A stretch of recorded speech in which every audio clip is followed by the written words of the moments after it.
नमस्कार, मैं पायल शुक्ला, आप सभी का स्वागत है N24 न्यूज में। आइए एक नजर डालते हैं देश और दुनिया की तमाम बड़ी खबरों पर। बदलापुर की घटना के बाद महाराष्ट्र के पालघर जिले से हैरान कर देने वाला मामला आया सामने। 17 साल की लड़की को बहला फुसलाकर बाहर घुमाने ले जाने के बहाने युवक ने बुलाया, फिर दुष्कर्म की वारदात को दिया अंजाम। पुलिस ने मामले में 2 आरोपियों को किया गिरफ्तार। कल 25 अगस्त यानी रविवार को मुंबई की तीनों रेलवे लाइनों पर रहेगा मेगा ब्लॉक। सेंट्रल, वेस्टर्न और हार्बर लाइनों पर लोकल सेवाएं रहेंगी प्रभावित। रेलवे ने की यात्रियों से शेड्यूल देखकर यात्रा करने की अपील। नेपाल बस हादसे में मरने वालों की संख्या बढ़कर हुई 27। वायुसेना के विमान से शव को लाया जाएगा नासिक। महाराष्ट्र के जलगांव जिले से नेपाल के काठमांडू गए थे सभी यात्री। घाटी में बस गिरने से हुई यात्रियों की मौत। महाराष्ट्र में विधानसभा चुनाव से पहले शरद चंद्र पवार पार्टी के प्रमुख शरद पवार ने दिया बड़ा बयान। कहा, उनकी पार्टी का कोई भी नेता मुख्यमंत्री पद का उम्मीदवार बनने के लिए नहीं है इच्छुक और इसके बजाय उनकी पार्टी राज्य में सरकार बदलने की ओर दे रही है ध्यान। महाराष्ट्र के बदलापुर में 2 छात्राओं के साथ हुए यौन उत्पीड़न मामले को लेकर महाविकास आघाड़ी ने किया विरोध प्रदर्शन। पुणे में शरद पवार ने प्रदर्शन में लिया हिस्सा। उनके साथ शिवसेना, यूबीटी कांग्रेस के नेता और कार्यकर्ता भी रहे मौजूद। पुणे सोलापुर हाईवे पर हुआ भीषण सड़क हादसा। सड़क किनारे खड़ी कार को ट्रक ने मारी टक्कर। हादसे में एक व्यक्ति की हुई मौत, 3 हुए घायल। सीसीटीवी में कैद हुई पूरी घटना। कोलकाता के आरजीकर मेडिकल कॉलेज में डॉक्टर रेप मर्डर केस मामले के आरोपी संजय रॉय की मां ने किया बड़ा दावा। कहा, इस घटना में सिर्फ एक आदमी नहीं बल्कि कई लोग हैं शामिल। कहा, उनके बेटे को फंसाया जा रहा। महाराष्ट्र बंद को लेकर शिवसेना यूबीटी सांसद प्रियंका चतुर्वेदी ने दिया बयान। कहा कि हाईकोर्ट में जिसने ये पिटीशन डाला है वह है महाराष्ट्र विरोधी, महिला विरोधी। वह उप मुख्यमंत्री देवेंद्र फडणवीस के हैं चमचे। कहा, राज्य की महिला इन्हें नहीं करेगी माफ। असम के नगांव से हैरान कर देने वाला मामला आया सामने। गैंगरेप के आरोपी की पानी में डूबने से हुई मौत। आरोपी को क्राइम सीन पर ले जा रही थी पुलिस, तभी भागने की कोशिश में तालाब में कूदा आरोपी। कोलकाता के आरजीकर मेडिकल कॉलेज में ट्रेनी डॉक्टर के साथ हुई हैवानियत ने बंगाल में महिलाओं की सुरक्षा व्यवस्था पर खड़े कर दिए हैं सवाल। इसी बीच बंगाली फिल्म की अभिनेत्री पायल मुखर्जी की कार पर हुआ हमला। एक्ट्रेस ने सोशल मीडिया अकाउंट पर वीडियो किया शेयर, जिसमें उन्होंने बताया कि एक बाइक सवार ने उनकी कार को मार दी है टक्कर और उनके कार का तोड़ा शीशा। मामले की जांच में जुटी पुलिस। कोलकाता के आरजीकर मेडिकल कॉलेज मामले में आरोपी संजय रॉय समेत 7 लोगों का हो रहा है पॉलीग्राफ टेस्ट, जिसमें मुख्य आरोपी के साथ साथ पूर्व प्रिंसिपल संदीप घोष, पीड़िता के साथ ही 4 डॉक्टर के साथ एक वॉलंटियर का नाम है शामिल।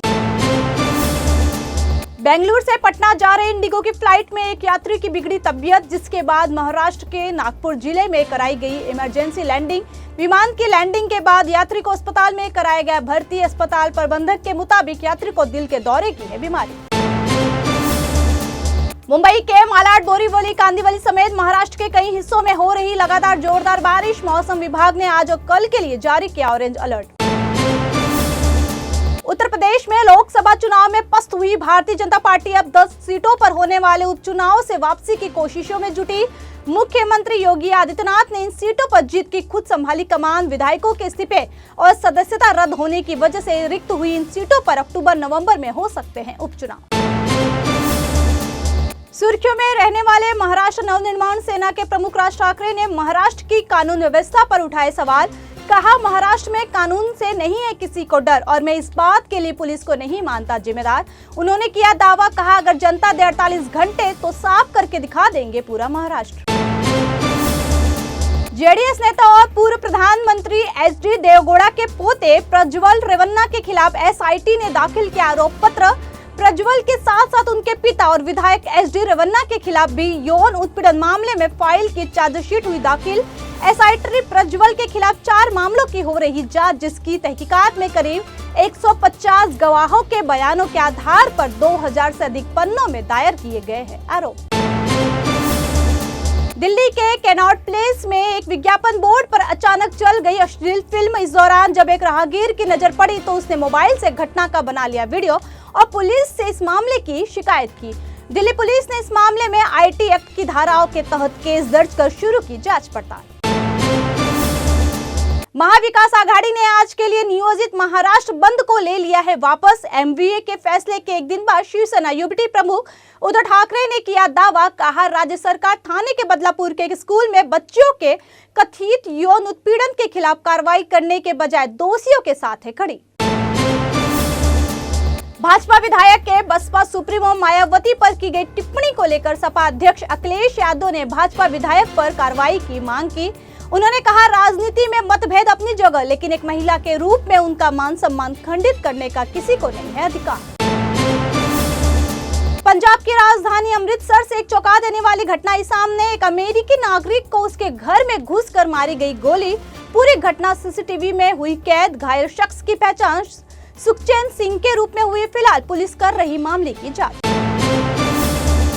प्रधानमंत्री नरेंद्र मोदी आज कर्मचारी संगठनों के नेताओं के साथ करेंगे बैठक। कांग्रेस अध्यक्ष मल्लिकार्जुन खड़गे ने कहा, मोदी सरकार की युवा विरोधी नीतियों के चलते देश में पड़ गया है नौकरियों का अकाल।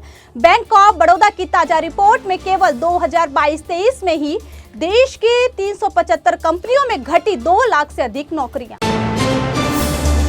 दिल्ली की 30 हजारी कोर्ट ने आम आदमी पार्टी से राज्यसभा सांसद स्वाति मालीवाल के साथ कथित मारपीट मामले के आरोपी मुख्यमंत्री अरविंद केजरीवाल के पूर्व निजी सचिव विभव कुमार की न्यायिक हिरासत 13 सितंबर तक बढ़ाई।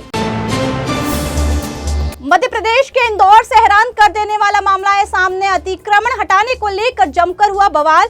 महिला दुकान मालिक ने गुस्से में कर्मचारी को जड़ दी थप्पड़। सोशल मीडिया पर वीडियो हुआ वायरल। महिला के खिलाफ सरकारी काम में बाधा डालने के आरोप में मामला हुआ दर्ज।